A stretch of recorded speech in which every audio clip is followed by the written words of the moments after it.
Regulatory RNAs offer an opportunity to close the gap, the innovation gap between what has been done and what still needs to be done.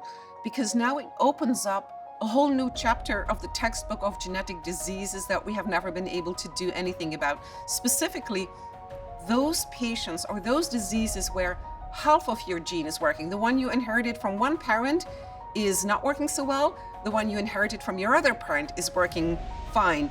For genetic diseases, you can often take a somewhat gentler approach where patients might have 50% of the protein they need. And so if you increase that from 50% to 75%, that might be enough to have a big effect on how patients feel and function. The great thing about the regulatory space that we are operating in is that anytime there's a new finding about a disease, this disease has this gene that's driving its outcomes, we can very quickly go in and say, okay, here are the control mechanisms that are specific to that gene that the cell is using.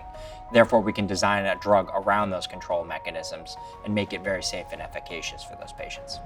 CAMP4 stands for the last camp on a major mountaintop that climbers have to reach.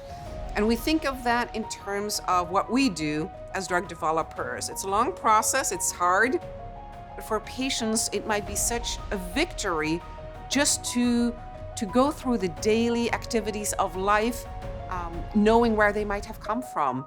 And so we want to bring that to patients, that they can climb their own mountains, whatever that mountain might be, in their own life, thanks to the drugs that we're working on.